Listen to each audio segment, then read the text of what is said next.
Google, désormais dans le viseur de la justice américaine, 50 procureurs viennent de lancer une enquête antitrust, autrement dit relative aux droits de la concurrence contre le géant de l'Internet, dont le monopole est jugé abusif. Une enquête qui vise donc à limiter la concentration des pouvoirs de Google outre-Atlantique. Le désamour commence à poindre avec les GAFA. Pourquoi la justice américaine commence à considérer qu'ils sont devenus trop encombrants? C'est la question que je vais vous poser, François Delru. Vous êtes chercheur en cyberdéfense et droit international à l'IRSEM, l'Institut de recherche stratégique de l'école militaire. Que reproche la justice américaine à Google et plus largement aux GAFA? Bonjour. Alors, on est dans une affaire où il y a deux affaires en réalité. D'un côté, une affaire au niveau de l'État fédéral qui, à travers le département de la justice et la commission du commerce, mène des enquêtes contre les GAFAM ou sur les GAFAM pour leur position dominante. Et d'un autre côté, plusieurs procureurs dans les États qui se sont saisis de cette affaire. Contre Google, on a 50 procureurs, 48 États américains, tous sauf l'Alabama et la Californie. Par surprise, puisque la Californie est l'État de Google.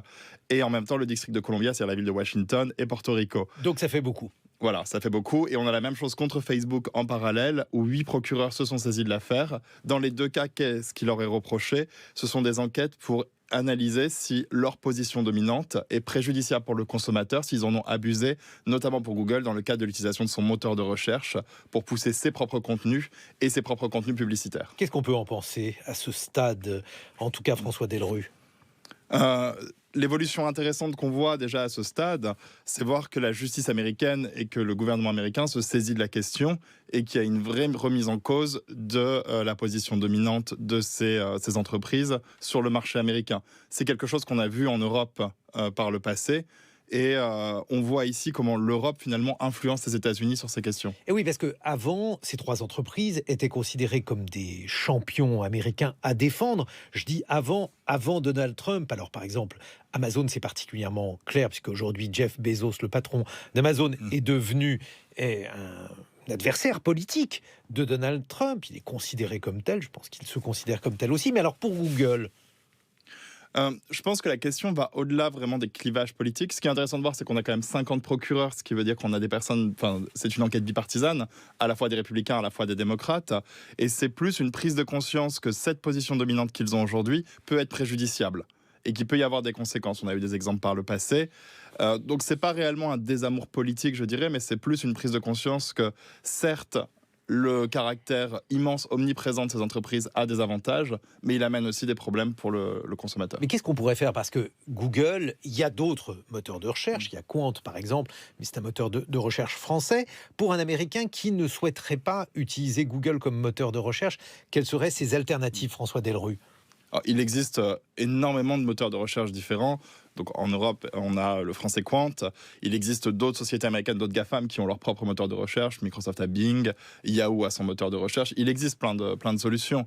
Le problème aujourd'hui, et c'est un peu ce qui est reproché notamment à Google, c'est que par l'intégration des différents outils que Google propose, et notamment ici la critique va sur Google AdSense, donc le service de publicité de Google, sur Google Shopping, le service de shopping, enfin le service de vente en ligne, et sur le moteur de recherche, l'intégration en fait de ces différents produits rend le consommateur captif et permet à ces entreprises, donc dans le cas présent à Google, la même chose avec Facebook qui propose différents services sur sa plateforme, finalement d'orienter le choix du consommateur.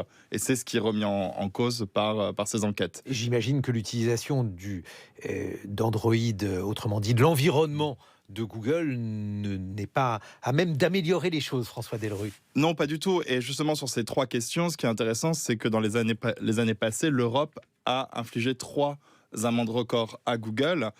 Vous avez une amende, la première date de 2017 contre Google Shopping, on est à 2,4 milliards d'euros. Une deuxième en mars 2019 contre Google AdSense, ce service publicitaire de Google, à 1,50 milliards d'euros. Et finalement, la dernière cet été, en juillet 2018, à 4,3 milliards d'euros contre Android. Le problème avec Android, c'est justement que comme c'est un service qui est soutenu par Google et par lequel Google propose ses produits, il y a une vraie favorisation des produits de Google pour l'utilisateur d'Android. Pourquoi s'en prendre à Google et pas à Facebook, qui a là aussi une situation de monopole sur les réseaux sociaux, de quasi-monopole? Amazon, la moitié des ménages américains sont sur le service Amazon Prime. Alors, ce n'est pas un monopole, puisqu'il y a une moitié qui n'y sont pas. Mais enfin, quand même, Google n'est probablement pas le seul GAFAM qui a une telle part de marché, François Delru. Alors, comme je le disais en introduction, vous avez aujourd'hui une enquête qui est menée par la Commission fédérale du commerce américaine contre Facebook. Et dans le même temps, les procureurs de 8 États menés par la procureure de New York mènent une enquête contre Facebook, justement sur 3 points principaux. C'est la manière dont Facebook a traité les données des consommateurs. Est-ce qu'il y a eu une mise en danger des données du consommateur ? Une réduction des choix possibles du consommateur, justement parce que par cet environnement clos qu'il propose, Facebook a la possibilité de favoriser les contenus et finalement d'orienter les choix du consommateur. Et la dernière chose, c'est encore une fois les choix publicitaires. Il faut savoir qu'aux États-Unis, Facebook représente 22% du marché publicitaire en ligne, là où Google représente 28% de ce marché. Est-ce qu'on pourrait imaginer un découpage alors de Google, je ne sais pas, le service de mail de Google d'un côté, d'autre part le cloud qui est aussi une activité importante de Google, le stockage en ligne. Est-ce que c'est vers cela, par exemple, qu'on pourrait s'acheminer ou bien on va continuer à avoir des amendes records s'additionner? François Delru. C'est la réalité sur Google. Google, c'est une société mère, Alphabet, qui détient plusieurs sous-sociétés, que ce soit le moteur de recherche, que ce soit YouTube ou tout un tas d'autres sociétés. Alors, sur votre question, c'est théoriquement possible. C'est le grand exemple américain de la Standard Oil, qui était la plus grosse société de production de pétrole aux États-Unis à la fin du 19e. Quasi monopole en fait dans la production de pétrole aux États-Unis, et la Cour suprême en 1911 on a imposé la dissolution en 34 sociétés. C'est relativement improbable dans le cas présent. Ce sur quoi on s'oriente, ce sont des amendes, comme on a eu le cas en Europe. Donc probablement que la justice américaine va infliger des amendes.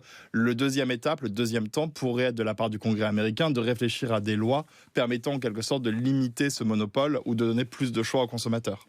Merci François Delru. Je rappelle que vous êtes chercheur en cyberdéfense et en droit international à l'IRSEM, l'Institut de recherche stratégique de l'école militaire, qui fête d'ailleurs aujourd'hui ses 10 ans. On lui souhaite un bon anniversaire. Il est 7h20 sur France Culture.